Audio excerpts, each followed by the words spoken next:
The state of our health, something we strive to improve and maintain, but sometimes inadvertently destroy.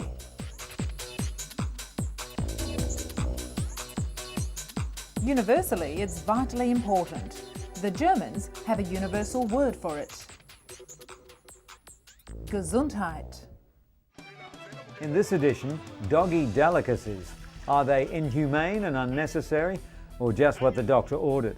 Dog meat is prized in many parts of the world for its taste and health properties, but is it really a cut above the rest? British scientists have made a discovery that could help cure drug-resistant tumours. By switching off the body's natural defences to chemotherapy, they can ensure that optimum levels of the life-saving drugs are reaching the targeted areas. Over the past 12 years, Red Cross doctor Alberto Cairo has earned the nickname Mother Teresa of Kabul. During that time, he's seen 5 governments, survived 2 civil wars, and helped countless landmine victims to rebuild their lives. And the underwater exercise bike that dramatically reduces rehabilitation time, according to its German inventor. The secret lies in exercising in a weightless environment while the water reduces swelling at the same time.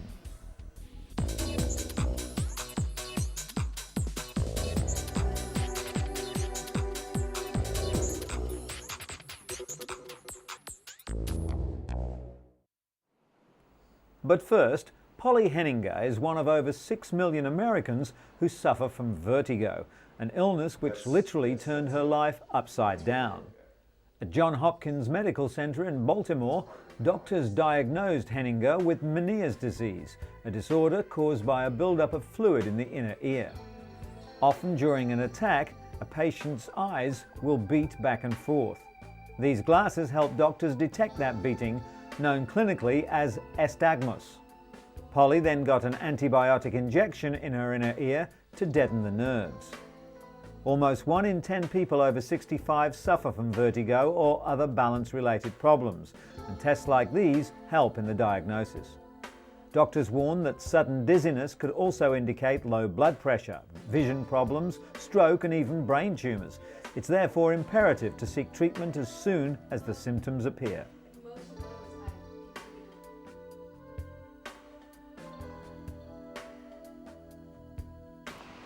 54-year-old Jean Carfora went deaf over a year ago. Suddenly there was silence when only days earlier she could hear a pin drop. The boy fell from the window. But thanks to a new method that mimics how ears hear in tandem, Jean will now rely less on lip reading and more on her hearing. The boy fell from a window. Close. The boy fell from the window. Surgically placed in the inner ear, a beeper-like device sends impulses to stimulate the auditory nerve so Jean can decipher sound. These cochlear implants aren't new, but tuning them to each other is. You got it? Bill Shapiro, an audiologist at New York University, is working with Jean, the first patient to undergo this procedure. The hope is that the wearer will be able to localize sound and hear better in noisy environments. Jean will probably never hear normally and is still considered hearing impaired, but doctors say she'll grow more accustomed to the implants in the coming months. Like Jean, 28 million Americans suffer from significant hearing loss, yet as many as 23 million don't wear hearing aids. Financial considerations and cosmetic concerns are the most common excuses. The Songbird is the world's first disposable hearing aid, a discrete device that works like a traditional analog hearing aid but costs just $40 versus the $600 to $2,000 charge for the standard hearing aid. To help boost the hearing loss in his left ear, Lawrence Dunson began using the disposable device. Now he sees doctors every 40 days when the battery expires. For Lawrence, the Songbird truly marks the dawning of a new era. The disposable hearing aid is not suitable to all patients, particularly those with serious medical conditions, and because they're not custom fitted, some people are physically unable to use them. A digital version should be on the market within the next 3 years.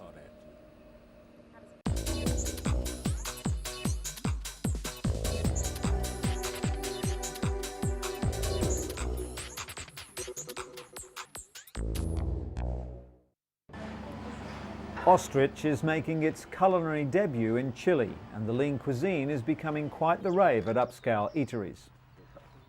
Farmer Cristobal Bascuan says his business began when he read about the quality of the meat on the internet.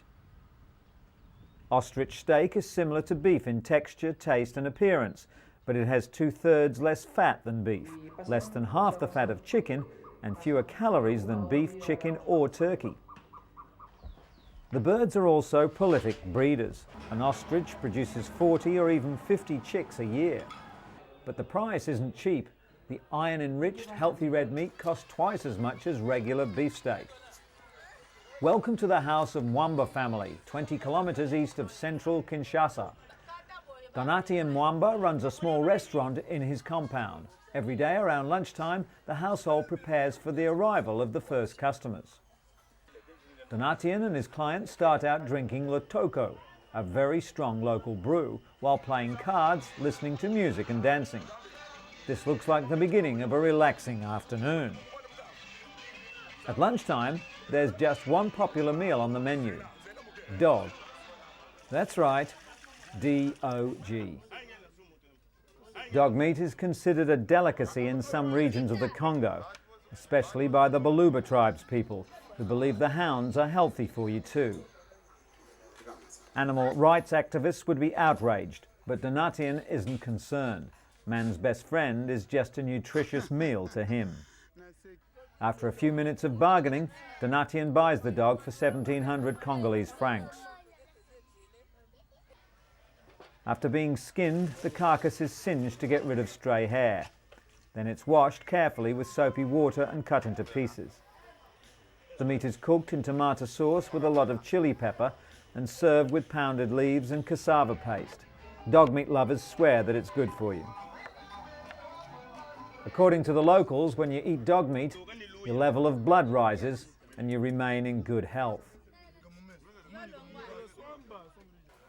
13-year-old Henri Lusangi raises dogs in his backyard for sale. He sells puppies for the equivalent of $1.50 each. Henri has no shortage of customers. Today, even people who come from ethnic groups who don't usually eat it are adopting dog meat for economic reasons. The meat is thought to be especially nutritious and good to eat in the winter months because it heats up the body. Locals also believe it makes men strong and virile. In some countries, dogs are even beaten before being killed in order to increase the levels of adrenaline, which it's claimed will make a man more virile still. With hardly a health regulation to speak of, the Congo can be a very risky place for a meal, but people like Donatien and his loyal customers, who swear by the health-giving properties of the food, aren't about to give it a second thought. But what dog meat only claims to do, one odd little Peruvian plant actually does, and that's boost the libido. Researchers claim that maca, an ugly, smelly brown turnip found in the remote Andes, can boost a man's sex drive by up to 200%. Science may have finally dispelled the myth of the Latin lover. Maca is also said to reduce anxiety and even increase sperm count. Peru's maca export is currently bringing in between $2 and $3 million, and the latest research, which has not undergone independent review, could bolster sales even higher.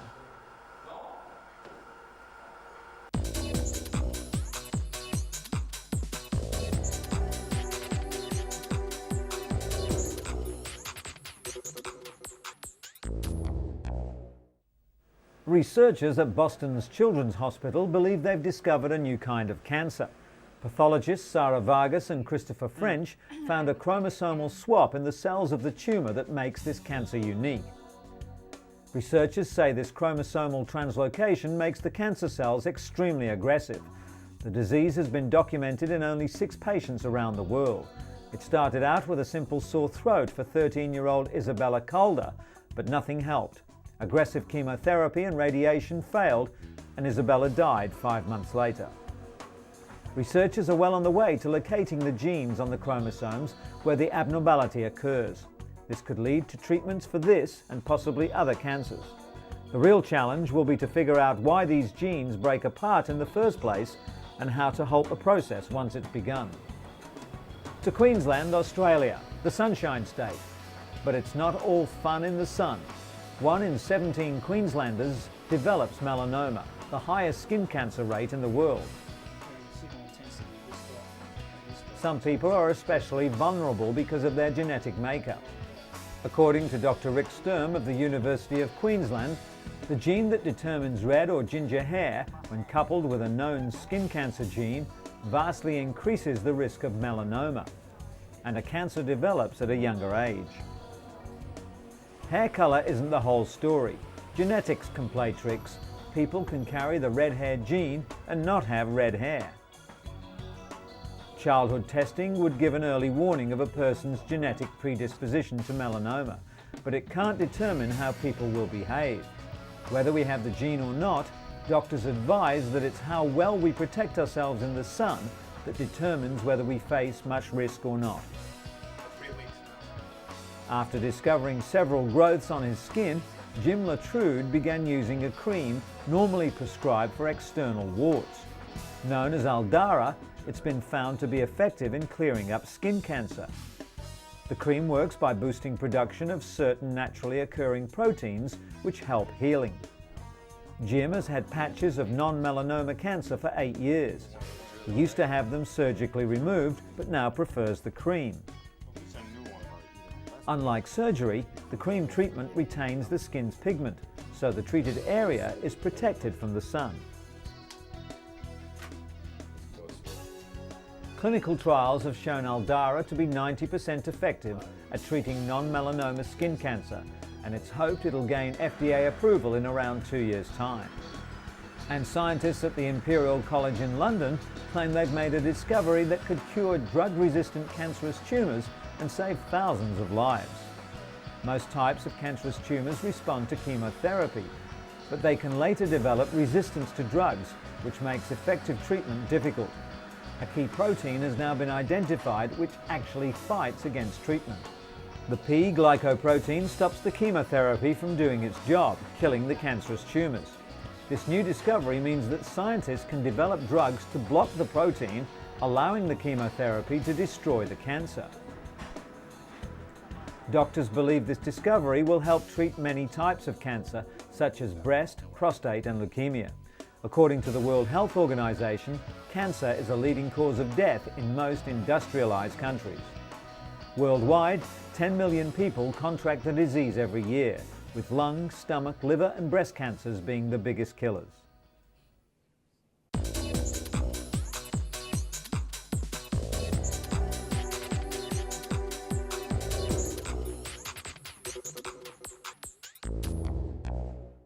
Afghanistan has more landmines than any other country in the world.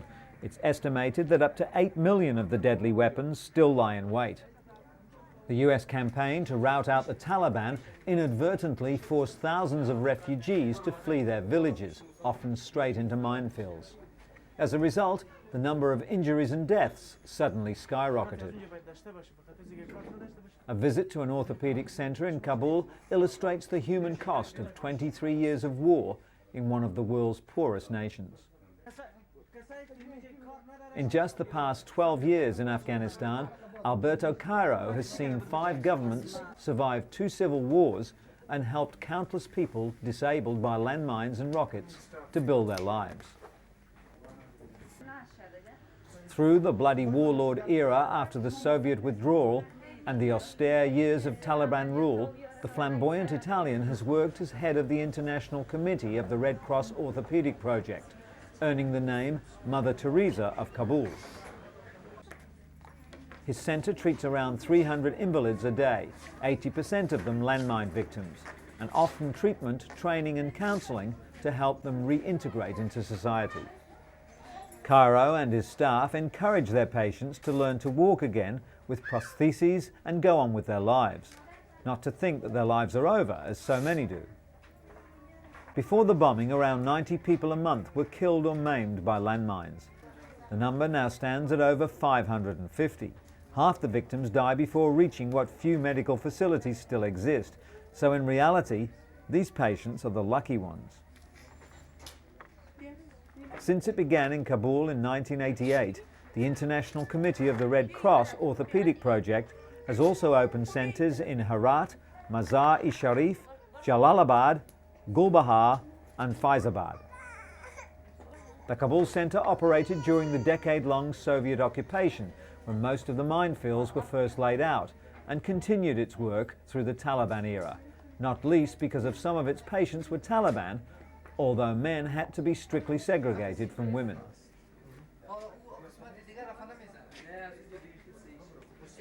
As well as manufacturing and fitting prosthetic limbs, the centre provides jobs in its workshops and rehabilitation rooms to disabled people. According to Cairo, himself a former lawyer from Turin who retrained as a physiotherapist to join the Red Cross project, the centre only employs disabled people as a form of positive discrimination. He believes it shows everyone that disabled people can work as well as their able-bodied countrymen and women. The Taliban eventually forced Cairo to leave Kabul a few days after the September 11th attacks on the United States, but he was back by the end of November, a few days after the Taliban fell. Cairo breathed a sigh of relief when a new interim government under Hamid Karzai was sworn in soon after that, with a mandate to rebuild the nation with a massive injection of international aid. The World Bank recently estimated that Afghanistan needed at least $9 billion to rebuild its economy and basic infrastructure.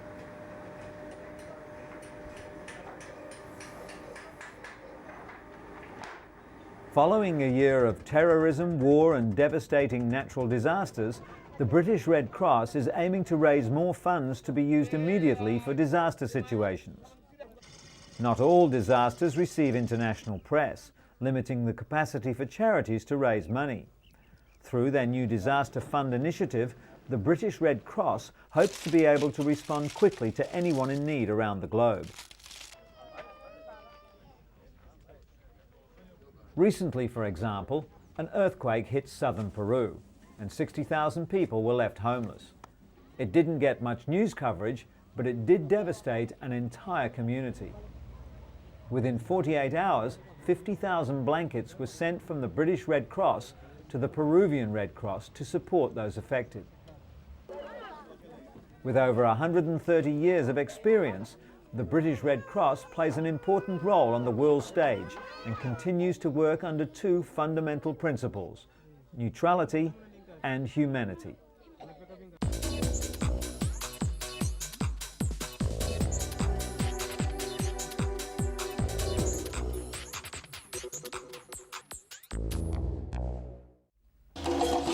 African dance coupled with step aerobics is helping Deborah Bono's students dance their way to health and fitness.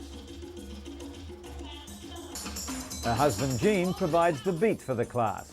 It's his drumming, along with her endless energy, that drives these women to reach new aerobic highs.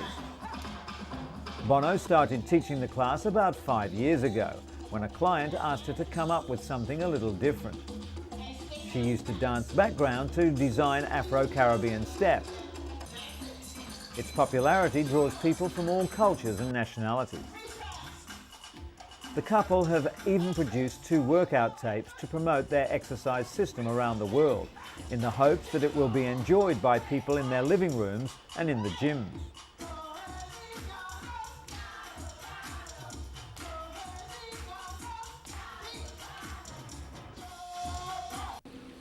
Speaking of gyms, a German doctor had borrowed some exercise equipment and modified it to treat injuries and other physical disorders. The underwater bicycle dramatically reduces rehabilitation time for patients with leg injuries. Martin Hartkop is one of Dr. Van Katten's patients. He recently underwent surgery for tearing his cruciate ligament while playing basketball. The ligaments hold the knees in place, providing stability and flexibility. Conventional rehabilitation takes about 14 weeks, and hydrotherapy is only introduced in the later stages. Patients are normally able to straighten their knees after 10 weeks, but studies show that people training on the underwater bicycle could flex their legs after just 6 weeks. The secret lies in exercising in a weightless environment. In other sports news, Impact Leisure International has developed a new ski slope surface, which will give skiers a softer, easier landing. The injury-free invention, known as Playgrass, is made of 2 layers of geotextile material and is gap-free, which means fingers and thumbs can't get trapped in a fall. The company has already had considerable interest from Mexico, the Far East, and several European countries, including Italy, Spain, and Portugal. Those who've already tried the new slopes claim the surface offers more turning ability and is even more slippery than normal skiing, but without the bruising.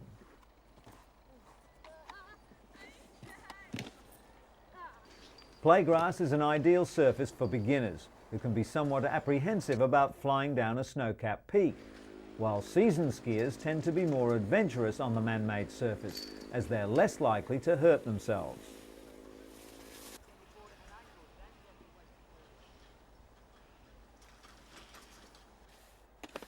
The company has had particular interest from America, where personal injury concerns have until now stopped the development of the dry ski slope industry.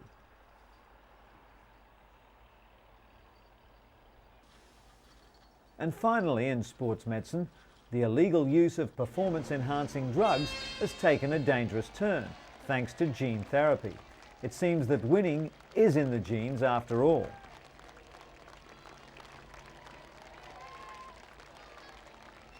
Scientists at University College London studying cardiovascular genetics have identified the first 7 genes associated with human performance. While their work is being designed to help those with serious illness, it's feared it could be illegally used by athletes. By understanding how these sporting genes work in regulating performance, opportunists might find pharmaceutical ways of enhancing the body, much like the human hormone EPO was copied and used by cyclists to enhance their strength, stamina, and riding ability. Research in this field is just getting started, so matching the right genes to types of performance is still a long way off. At some point, though, it could lead to the arrival of gene drugs, which would be very difficult to detect.